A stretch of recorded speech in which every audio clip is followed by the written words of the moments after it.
Hi, this is Barb Ryan. This is the Night of Insight on June 18th, um, 2020.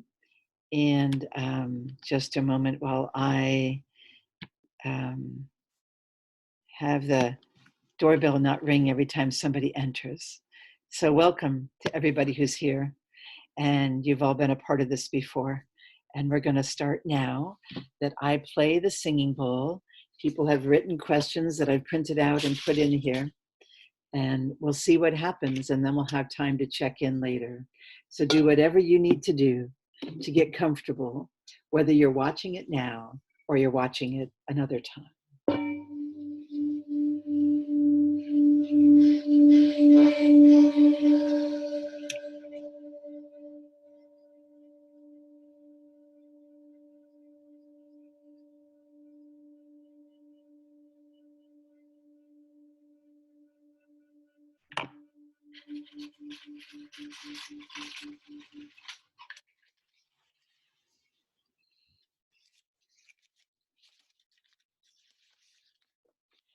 How do I know? How do I know when a career path is right for me? How do I know when a career path is right for me? How do I know when any path in my life is aligned with my greatest good, is right in that way, is in alignment with me? How do I know that where I'm choosing to go on my path is aligned with me? And the way that we know that is that you begin to feel the alignment. You feel it in your body, you feel it in your heart, you feel it in your mind, you feel it in your spiritual body. You may get that reflection from family and chosen family, but mostly you feel it inside of you. You feel an exhale, you feel relief. And when we're saying on our career path, it may be that the next part that you choose on your career path is not something you're going to do for the rest of your life, but it may lead to that. It may lead to getting referrals and references and experience that you need now to continue on a career path that might bring you somewhere else. So we're not just looking into the future and saying, where is my career going? We're saying, how do I know when I'm in alignment with the choice that I'm making on my path? And you will feel yourself lean toward it. When we are choosing between two things on our path, right? And to make it simple, it could be the path on the left and the path on the right. When we're making that choice, we might literally feel almost repelled by one and drawn to the other. And it's about trusting our inner compass and making the best decision we can and moving forward with that in full gratitude.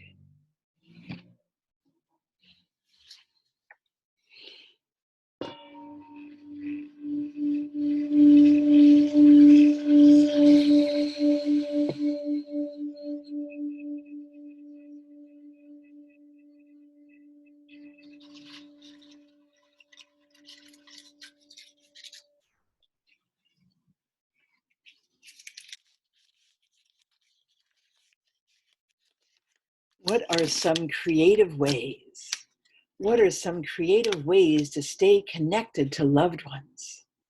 What are some creative ways to stay connected to loved ones who have passed on so that our children can feel an ongoing connection with them? What are some creative ways to stay connected with those who are no longer embodied, right?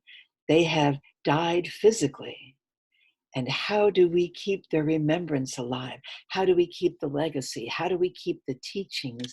How do we keep the stories of them? How do we keep the smell of them? How do we keep the music, the sound of them alive? What are some creative ways to do that? Especially when we have children and then grandchildren, that we want to remember those who have passed on. And one day when we are in that line and it's us who passes on, we want to have taught our children and our grandchildren how to pass on some of the values, some of the music, some of the stories. And it helps sometimes to record the stories. Certainly, while people are alive, we can record stories about them. But even after they have passed, we can ask other family members. We can look through family archives. We can say, tell me a story about great great grandmother. Tell me a story about grandpa. Tell me a story about your mom. We can ask for stories to be told by people who knew them. We can record those stories. We can record some of our memories through journaling, through recording on our phones, through now videotaping ourselves on the phone, talking about somebody, and just having memories. They don't need to be in order. They can be the kind of memories of, what did she smell like? What was her sort of bath soap smell, or the perfume, or his aftershave, or the lilacs that were on the table, or what flowers grew in their yard or around their yard? What was the smells in the kitchen? What was cooking? What was the smell on their breath? Were they a smoker? Did they have mints? Did they have candy? You know, we begin to remember because our sense of smell is very strong. And we begin to remember what someone smelled like. We begin to remember what their voice sounded like. Maybe there's another family member who has a voice similar to theirs, especially as they age. It begins to sound like our mother, our grandmother, our grandfather. And we can tell our children, our great-grandchildren, our younger siblings and their children and their grandchildren. We can tell them about those who came before. As much as we remember. Tell them every chance we get. And they might say, Ma, you already told me that story. We can say, yay, all the more likely that you will remember it, right? And they might climb in your lap and say, tell me another story about when you were little and what it was like with your mom and your grandma or your grandpa and the stories that you heard about the generations before. If there's photos, you can look through old photos and look to see if there's some of the people in the old photos who might look like you or some of the descendants. And not everybody's family is their birth family. Certainly we have chosen family, we marry into families, we adopt children, we adopt adults, we adopt grandparents to be in our kids' lives. So this is about all kinds of families and all kinds of stories.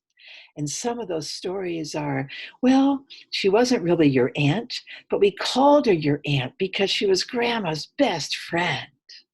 So she was referred to as aunt or as Tia.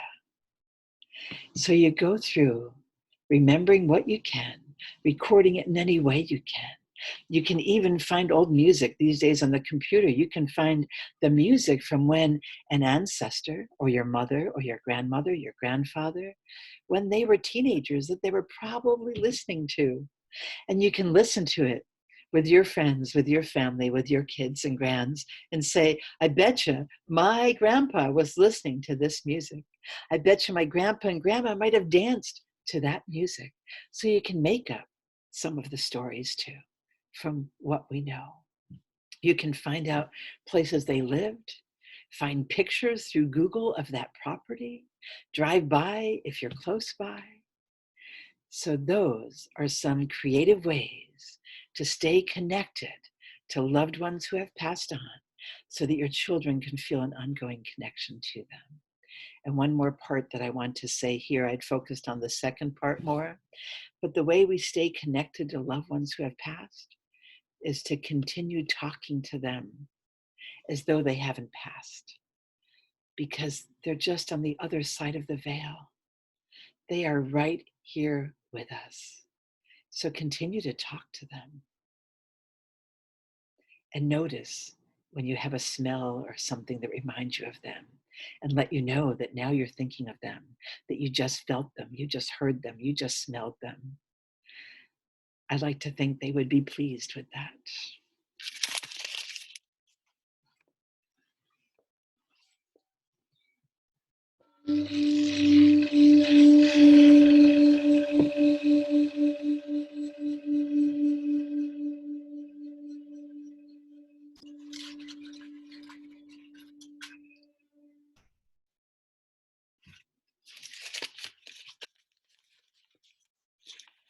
How can I?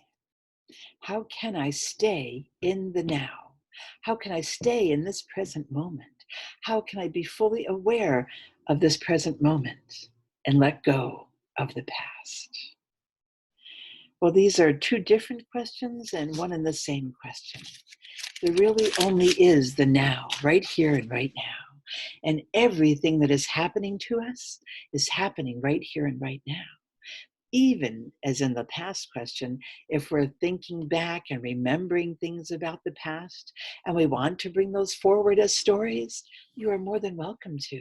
You know that you're bringing them from the past into the present, and they are becoming part of this present moment. When we are getting out our calendars and we're planning something for the future, we're doing that in the present moment. So this moment is all that's happening, but it's about how to stay present in this moment, how to stay aware, how to stay awake, how to stay mindful instead of mindless. Mindless is when we're driving along and find ourselves somewhere that we always go to and we don't even remember how we got there.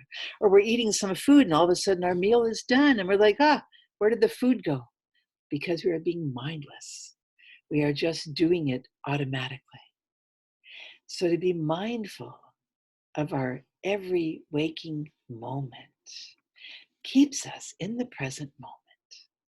And that's all you need to do to be in the present moment. And you'll have as many opportunities as you want to all day, every day, to bring yourself back, not back from the future or back from the past, but back from the distance or the spaciness or the mindlessness and say, okay, what was I just doing right here and right now? What was that thought? I'm going to make a note about that. I'm going to want to remember that. Then the idea of letting go of the past. In this question, I'm hearing that this person is saying sometimes what brings them out of the present moment is concerns about the past. They keep reliving something from the past, or it keeps coming up for them, or they keep getting triggered by it, or they feel stuck in it, right? So that feeling stuck in the past is happening in this moment. So it's still in the present moment. And the way that we release something, the way we let something go, is to be ready to let it go, to say goodbye to it, to give gratitude, to say thank you, to throw away or to burn or to discard or to give away something symbolically that reminds us of that. Or to take that symbol, that picture, and put it up on a shelf and say, whenever I want to think about this person or this time, I'll play that CD or that record. I'll take out that photo and I'll look at that. So we can always bring up a memory that we want. Now, if it is a memory that's haunting you or a regret that you're having, there's often some forgiveness involved. And the magic behind that is the phrase that love is forgiving. We are full of love, and therefore we give it to others. So when we say love is forgiving, put it together and say love is forgiving. That to truly love something is to absorb it into our lovingness, into the lovingness of the whole universe. We don't have to take it on. We can just absorb it in the love and say, I choose to see that in a more loving light. Doesn't even mean we have to bring it back into our lives or have it all the time. but we let it go off into the ethers of loving expression. There are also a few different ways as we're letting go of something that we can use the elements to do that. We can blow it into our hands and blow it away and watch it go and know that it's gone. And the next time it comes up in our thoughts, we visit it again and say, oh yeah, I already let that go. If it comes up again, it's wanting our attention. It's not healed. We haven't fully let it go. So what an opportunity to and let it go again. Another way of letting go excuse me, is to burn something in a fire. And we can do this in a campfire, in a barbecue, in an outdoor fire, in any way that we choose. And we can, sorry, a technical thing caught me there. I was muting people. Please mute yourself during this part of it because we're hearing background noise from someone. And that's an example. I was fully in the present moment with that. See, it wasn't a distraction. In the present moment, that got my attention. So I gave it my attention, I took care of it, and now we're back to the story. So using the elements of air and fire and water and earth, right? The air, we can blow it away. The fire, we can write it on a piece of paper and burn it, or symbolically burn a piece of wood, right? And we can set it off in the ocean in something that will dissolve into the ocean in a good way. We can bury it and ask the earth to take it. So all of those ways, symbolically, as we let something go, we're more likely to believe that we have let it go. And if it comes up again, there's just another opportunity to reap from it what we want and then to let go of the rest. Mm-hmm.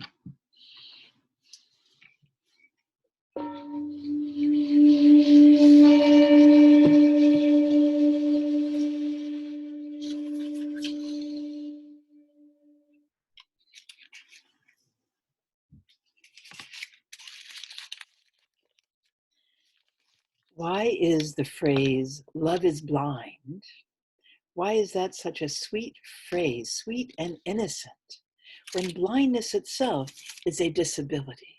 How can we use words that mean one thing to mean another? How can we take something seen as a disability and use it as something beautiful?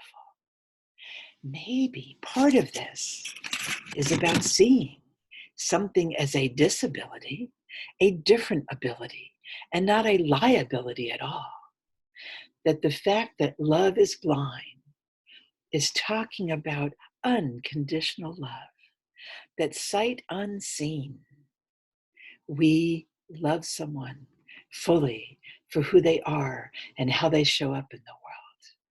And we love them because that we see them part of the greater whole that is only love. And therefore, we love them. And to say love is blind is simply reclaiming in some way the word blind to not just mean a disability, but a different ability. Now, if someone who is blind or has really poor vision and legally blind, even though they can still see some, if they took offense to that word because it personally made them feel like they weren't being seen, that they weren't being heard, that their disability, the pain around their disability was invisible, then we would hear that in a different way and honor them and let them define what that is for them and learn how to listen and how to empower people and how to not allow or let them, but how to respect them into naming themselves, into naming their abilities, into naming their the way they are seen in the world, to naming their status, to naming their financial status, whatever it is that can divide us. Each of us gets to name ourselves, especially if we belong to a group that is seen as less than in society and therefore oppressed. So I can see where this question, in a very loving, compassionate, kind, empathetic way, is saying, how can we use that word in this way?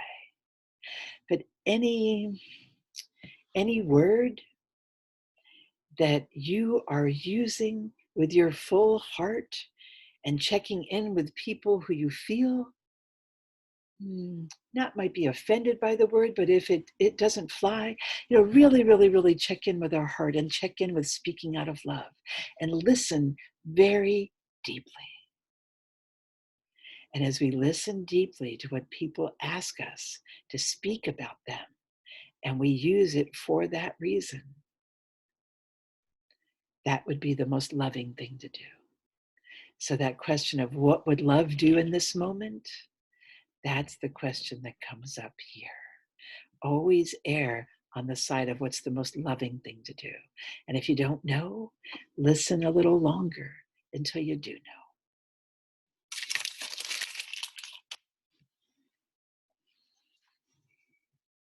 You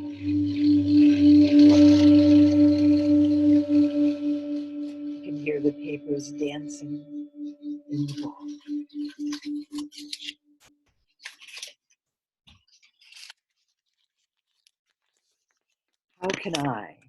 How can I stay calm? How can I stay calm and centered with all the emotional energy surrounding the earth? Right. All the emotional energy that I'm hearing is the opposite of calm and centered. It may feel very chaotic. It may feel painful. Every day, I feel brokenhearted by things that are happening in the world and the way that humans are treating the planet, the way that humans are treating other humans every day. I feel brokenhearted about that. And most of us do. And I read this in that way, all the emotional energy surrounding the earth, how to stay calm and centered in that. And what I do is I find that place within me that I know that I am fully surrounded by all that is and surrounded by love. And I say that I surrender to that love, especially when I don't know what else to do. I feel surrendered by that love. And then I ask, what is mine to do in this moment? As I feel the love, how do I translate that in a way of being calm and centered? And one of the definitions of this universal love is that feeling of being calm and centered in that very loving energy, feeling calm, feeling centered. And when we don't dip in again, we are each unique droplets of concentrated love. And we forget that when we get overwhelmed.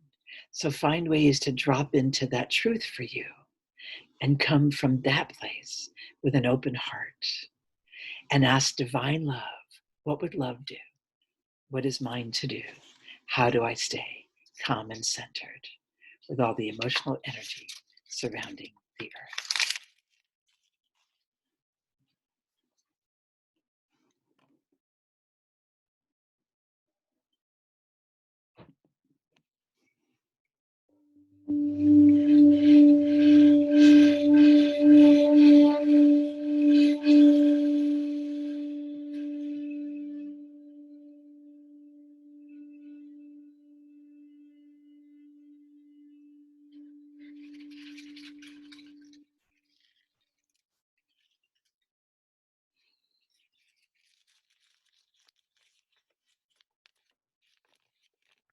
How can I stop the thoughts in my head? How can I stop the thoughts in my head that lead me to second guessing myself and therefore decreasing my confidence and believing that everything will be okay? I want to believe that everything will be okay. I just don't know what that means. And so my thoughts run rampant and I get worried and I get scared and I begin to second guess everything I think, everything I do, everything I feel, more and more decreasing my confidence in believing that everything will be okay. So we need to look at that statement of believing that everything will be okay. What does that mean? Does that mean that everything will be okay? That down the road sometime we'll feel better about things? Or that in the future everything will be okay? Or are we looking at how can I feel the okayness inside of me right now with whatever is going on in the world?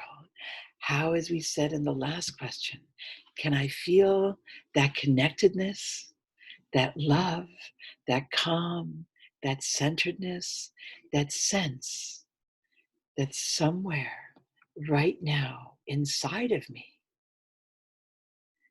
everything is okay in this moment? And as I reach for that, as I reach for believing that that's true, at that moment, I am more able to follow my guidance, to be aligned with what needs to be done, to do the next best thing, to do the right thing, as in the aligned thing, to do what love, the spirit of love, would call me to do. So by stopping the thoughts in our head, we're talking about stopping the thoughts that interfere with love.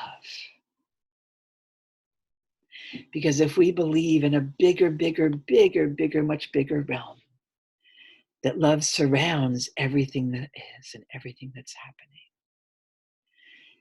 then we can let go of those thoughts that say that things are very, very wrong. Because on one level, right now in the world, it's chaotic and everything is very wrong. You can find evidence for that. You can find evidence for those stories. You can tell those stories. And those are stories of pain that are very real. They're very real around physical pain and people dying. They are real about economic pain and the economy tanking. They are real about people being murdered for no reason by those who are to protect us. They are real that there's children in cages. They are real that Native American women are disappearing. All of this pain, all of this chaos, all of this crisis is also real. But Ian, to look at how does it affect me and what can I be moved to do about it? We need to move through our fear to a place of calm and love so that we are directed on what to do. We need to even direct our anger in the most loving way possible. Anger can be a great motivator to change things.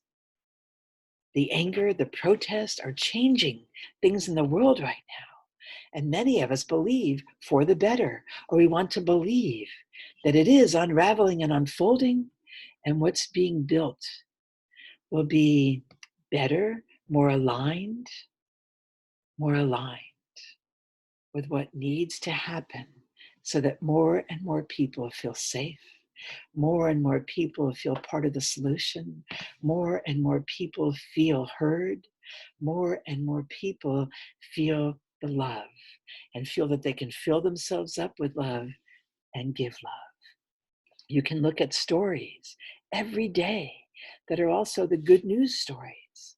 Some of them come out of the tragedies. Some of them are just good news stories that are also happening. Because when we get the news of the chaos and the crisis, it calls us to step in and do something to stop the pain. And that's where we feel called. What is ours to do? What is our life's purpose? What is our calling right now?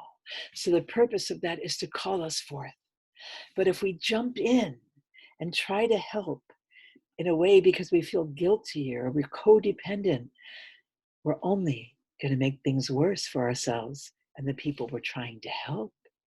But if we do it from a way of educating ourselves and doing it from a place of love and a place of authenticity and a place of forgiveness of ourselves and a willingness to make mistakes, that's being genuine. So when we're called for something, notice that it's out of love. If we respond out of fear, it's often not the best decision. It's a reaction instead of a response. If we respond just out of our anger, it can be a motivation. But if we get stuck in our anger, that's when we need to work through our own anger to help motivate us to contribute to being the world a better place, a more loving place for all involved. And we ask ourselves, what's mine to do? But first, we feel that we are that concentrated droplet of love. We know that each of us is that. And we are able to say, my heart is broken because one of us killed somebody today. My heart is broken because one of us got killed today. My heart is broken, and we can continue on and have the grief and the stages of grief. One of the stages of grief is that anger. And then we come to places of resolution and action. So as you go through the stages of grief and encourage each other to go through those stages of grief, you will find yourself being part of the solution, moving through the grief to the place of acceptance and love.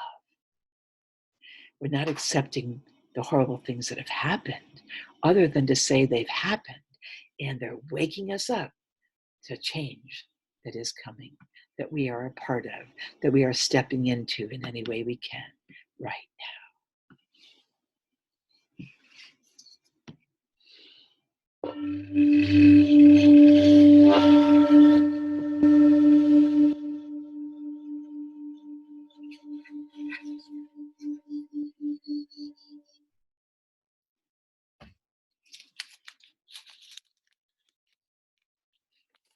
It becomes a theme as we go on for the evening, and often the topic is, what would love do? And you'll notice a theme. This one says, will the world learn the lessons it was intended to learn? When will the virus threat be over? Right? So to future these questions, we don't know. We don't know what the future brings. And when we ask, what can I do? What can I do right now to learn the lessons that are coming up for me? What can I do to learn the lessons that are coming up for me? And then to share what I have learned in the best and most loving way possible with others who are willing to hear my experience. How can I sit and listen to others and be willing to hear their experience? How do we, as a collective, each collection of people, every neighborhood, every group, every family, every extended family, every group that we're in, right? That's all part of the love. We are a unique droplet of love. Each group we belong to is its own unique droplet of love. And so we ask, what is my lesson to learn here? And how can I step up in the most loving way as I am grieving all of the loss and the pain of the world right now and of so many people in the world? What can I contribute to the healing, to the resolution? And then when it says, when will the virus threat be over? A threat is there as long as we are afraid. As long as we see it as a threat, we see it as a threat. But when we each are taking the precautions that we need to take, and each of us are taking those precautions, whether it's physically, financially, spiritually, socially, academically, physically, every way we can, we look at what is mine to do. How can I not feel like part of the threat? How can I feel not threatened?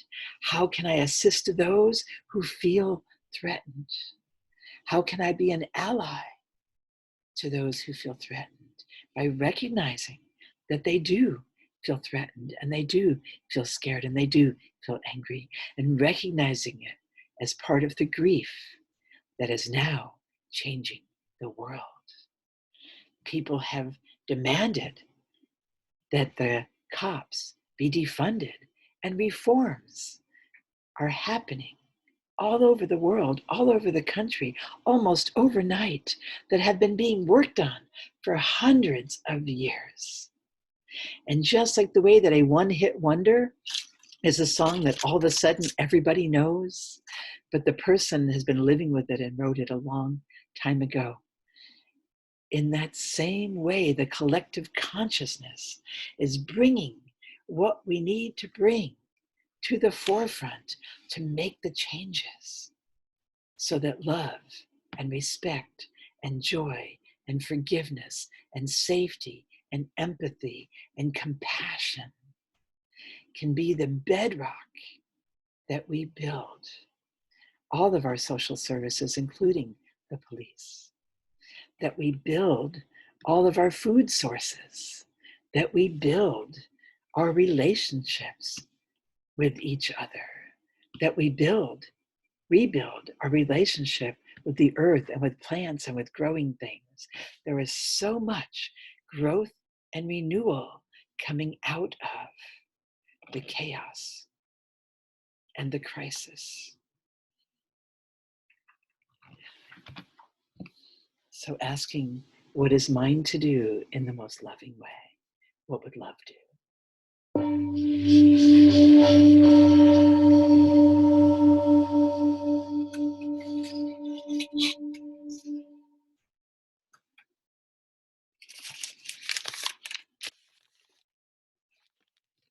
In these times of confusion, how do I keep my heart from being in so much pain? And as was just said, that we don't stop ourselves from feeling the pain. We find ways to move through the pain. We love ourselves through the pain. We love those who are in pain. We love those who are in so much pain, they're creating pain. It doesn't mean we approve of what they do or we befriend them, but we surround them, knowing that they're grieving, that the whole world is grieving, and many are acting out and many are reacting to that. And the more that we can surround with love in their time of grief and pain, the more that we can surround our own heart with love in its time of such grief and pain. As we surround it with love, we begin to feel some hope. And that's part of what we want to feel and bring into the world, is some relief, some hope. The people who are in pain from things that have happened, we ask them, what would bring you relief right now? What is it that you need? What is it that you want? What would bring hope? What needs to happen? What would love do? How can I be the best ally? And often we just need to ask those questions to spirit, to love, and sit and listen. And the answers will come, because our fear and our guilt and our pain won't be in the way of hearing those answers for ourselves.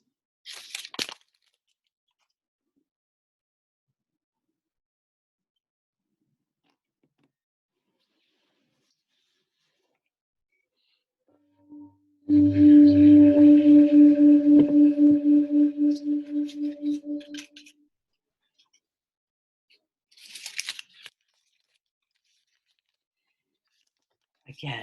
the theme continues. Is this the beginning of the end of our time on Mother Earth? It's like the statement that says, today is a good day to die. And how really it's the same statement that says, today is the first day of the rest of your life. That we need to treat every day as though it's our very first, and bring that hope and that renewal and the possibility and the love, and treat it as though it is our last day, and bring that hope and work through our regrets, our sadness, our anger, our fears, because all we have right now is this moment, is this day. And if I knew today was the first day of the rest of my life, would I be loving myself more? How would I treat myself? Would it be easier to let go of the past? If I knew that today was the last day of my life, what would I do differently? What would I do differently? How would I love myself more?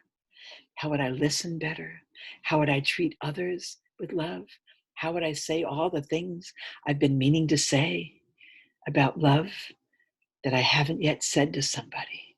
How would I get out of my own way to simply be love, so that whether it's my first day on the planet or my last day on the planet, I'm ready and I'm willing to be love,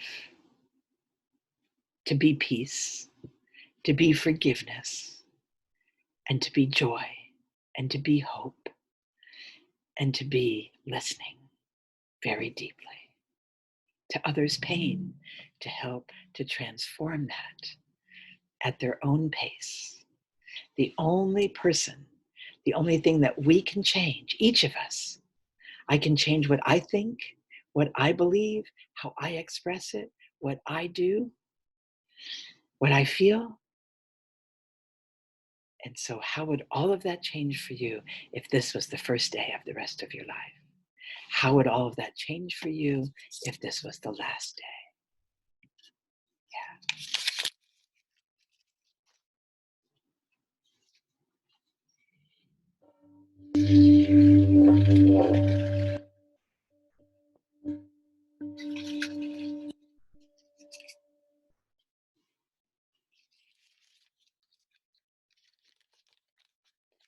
Oh, how can I attract?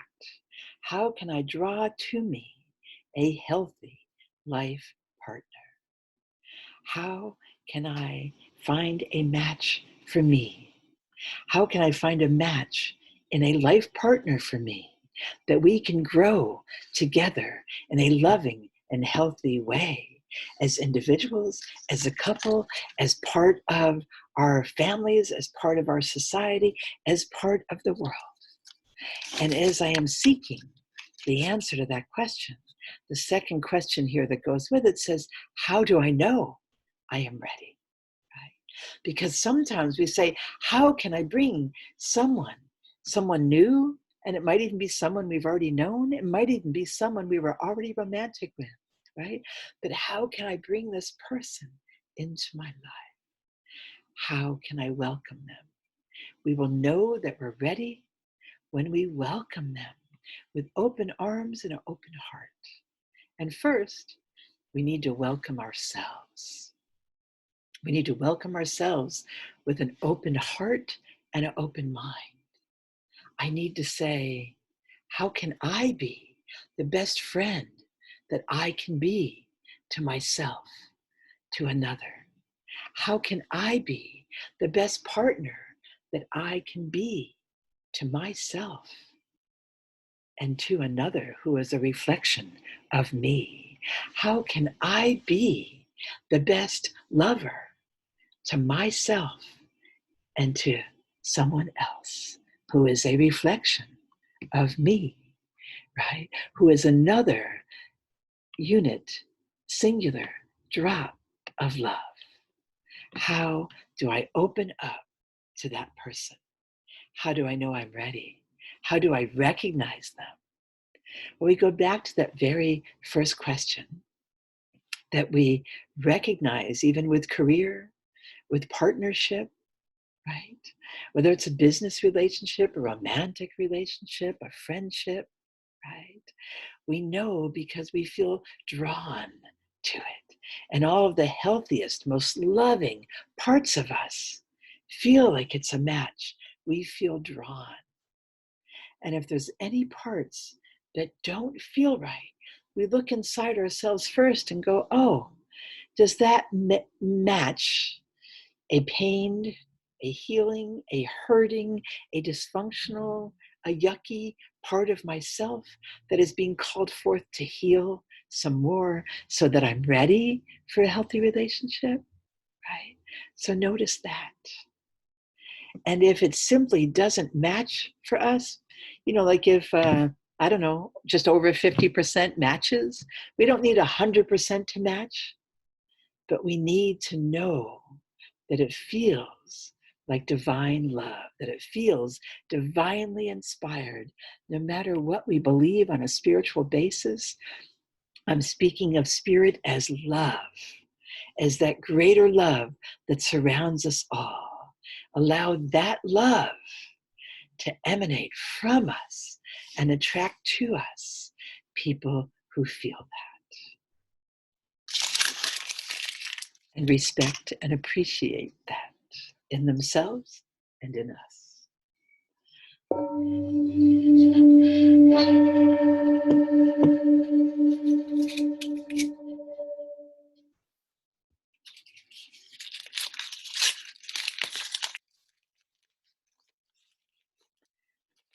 Whoops, that one got torn right there. It's funny, the word that tore was equanimity, right? Equalness. So it's interesting. It says, what practice do you advise, right? Do my spiritual advisors advise to maintain equanimity and love during this time of political upheaval and protest? How can one protest injustices and be love at the same time, right? And how can we not? Isn't the best way to really demand change and want change because we're doing it because we see the greater good, we see the love that surrounds everything? That's how we can do it. The angry protests have their place, as was said, right? They have their place in the grieving of it. But the loving protest, some of the silent protests were so powerful. Some of the speakers who talked about how to make change, how to be part of the change, they were speaking to that greater love. Even if they were saying words like get out onto the streets, demand what you want to change, protect others when you have privilege, learn to be a really good ally, learn to understand that Black lives matter, learn to understand how it affects Native communities, that so many women have disappeared, how to understand how many Asian communities feel targeted and blamed for the coronavirus. Understand how many lesbian, gay, bisexual, queer people feel on the outside of things and unloved.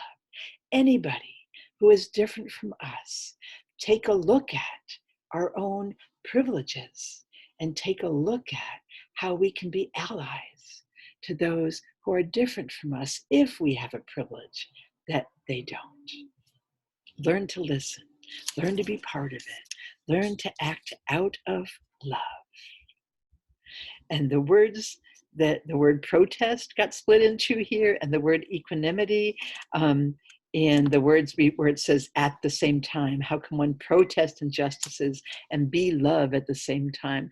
When we are being love all the time, and we are guided by love all the time, That's the answer to that question.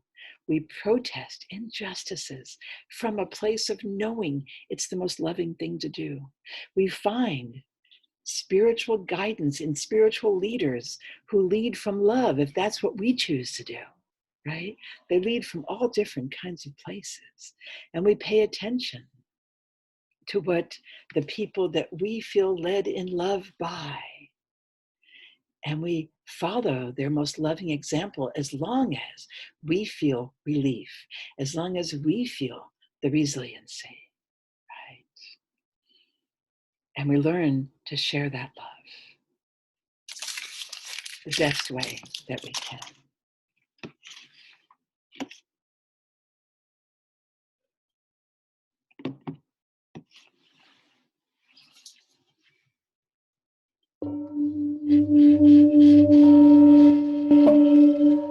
You notice the tone changes as there are less papers that are dancing in the bowl. How do I meet abusive treatment with love while protecting myself from abuse? Again, coming from a place of love is looking at how there is a huge, loving universe that surrounds us all. There is a huge God or spirit, if you will, whatever you call it. I call it love. There is love surrounding everything. Everything is surrounded by love and is an expression of that love, or is an expression of the pain of being shut out from or removed from or wanting that love and not knowing how to get it. So it's not when we love the abuser that we meet abusive treatment with loving that person face to face necessarily. We are simply surrounding them the best that we can in our vision with love and with the sense of that they will have to be accountable, right, for their abuses. And we ask that that might be in the most loving way possible. And sometimes the people who have been the victims of abuse, they have a sense of what is the most loving way possible. They certainly could have the first say at what they would think needed to happen to that abuser. And there are some communities that banish the abuser. There are some communities that embrace the abuser. There are some communities that imprison the abuser. There are some communities that kill the abuser. There are some communities that punish the abuser. All of these happen in different ways, different countries, different communities, different values, different laws. Each of us can only look at how can I love and surround with love that which I know to be part of the human expression. And what we're saying, while protecting myself from abuse, well, if we are being most loving to ourselves, we don't put up with abuse for any reason. We step aside, we report it, we protect each other. You know, there's many ways to protect ourselves from abuse. Sadly, there's many people who could not protect themselves and died at the hands of an abuser, even with witnesses. And people couldn't. They were frozen in place. They didn't step in and help. As we surround that situation with love, if we weren't in the situation, we are not to judge how the victim or their family responds or their community responds. We, each of us, can infuse the space inside of us that's dealing with our own anger, our own fear. We can infuse that with love and see what happens in our own life.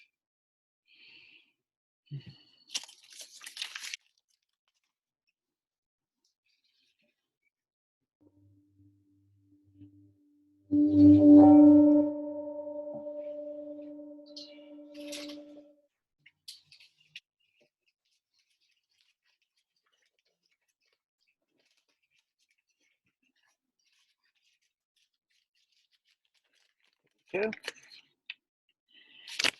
How can I, how can I best support a preteen who identifies as LGBTQ in a world that is intermittently supportive as they struggle to grow into adolescence?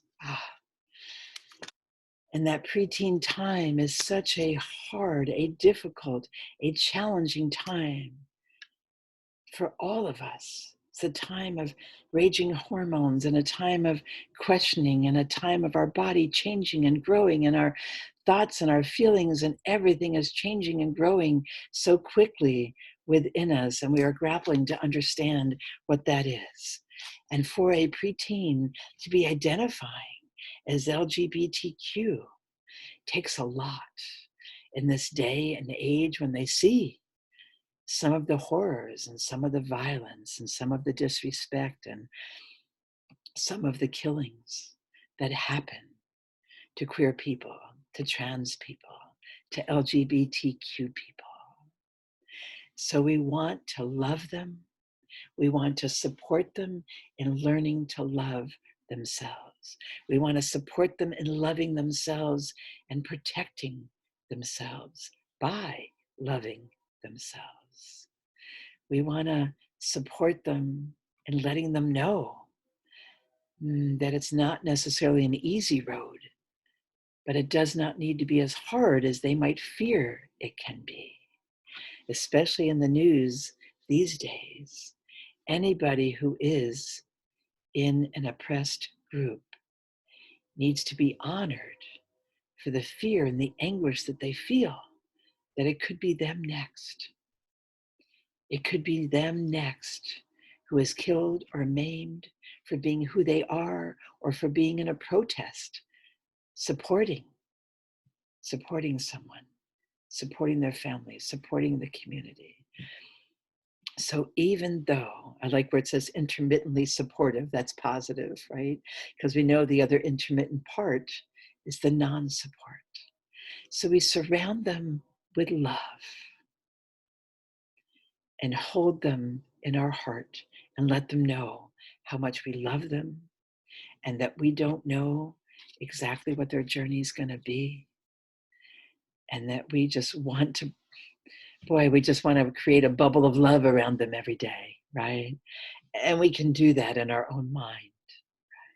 But as they learn to do that, and as they learn to find their resilience, no matter what happens in their body, in their life, in their community, the resilience is how we continue to heal. That's what brings the hope.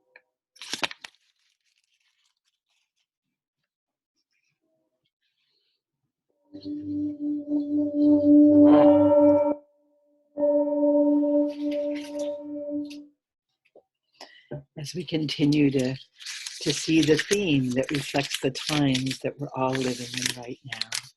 And so many of the questions are very similar and yet from very different people. When we become aware of injustice, as we were just speaking of, how can we each tune in deeply to ascertain what course of action is harmonious to take in response to this situation? And we go back then to that place of, as we become aware of injustice, we tune in deeply by deeply listening to those who have had aggressions toward them, that's the injustice. And we listen deeply. And we listen to how we can be an ally, how we can protect others, how we can be part of what protects ourselves, how we can be part of the change, right? And that action, that course of action would be harmonious, right? Because it would be out of love. As we said, What would love do when we get to a point, no matter how heartbroken we feel? And it's important to move through the feelings of it and not be in denial, even though denial is one of the first stages of grief. So it's okay just not to get stuck there, right? And we get to this place of, if I am, as I am, a unique droplet of love in expression, what course of action is harmonious to take in response to this situation? And we ask our own version of, what would love do? What would my guidance do? What would my spiritual leaders do? What would my leaders on the street do? What would my leaders who are educating me as I educate myself do? We weigh each of these questions until we know that it just feels aligned within us. And as we move through the fear, then we have a sense of what is ours to do. And usually the last question sums up all the other questions. It always seems to happen this way. So with the theme of what would love do, and with everything we've talked about in this last hour, we look at the last piece of paper. And the question on here, the question here that each of us have right now, everybody listening on the Zoom call right now, and everybody listening whenever you see and hear this. Here's the question for you. What is mine? What is mine to do? So the answer will come out of finding that loving resilience within you as you move through the stages of grief to the best of your ability and with the best of your guidance in the most loving way. You will find the answer to what is mine to do. And the last question is always, is the bowl empty? Is the bowl empty? And even though the bowl looks empty, and our physical eyes tell us the bowl is physically, presently empty, we know that the bowl is full of love, of sound, of teachings, that it informs us every month of the teachings that would come through, that answer, that it gives us insights to the question of what would love do in this situation. And now I'm going to play a little bit more of the bowl to bring people back into this moment who may have fallen asleep or just relaxed so deeply. Then I'm going to turn off of the recording and talk with the people that are on this Zoom call.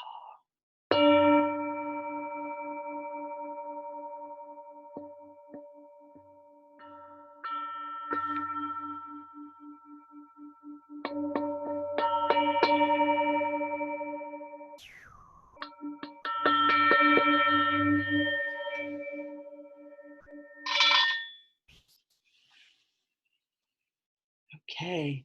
Thank you so much. We'll see you next month. It happens the third Thursday of every month. It's called Night of Insight. And again, I am Barb Ryan. And as the Goddess of Happiness, I am your host for these. Thank you.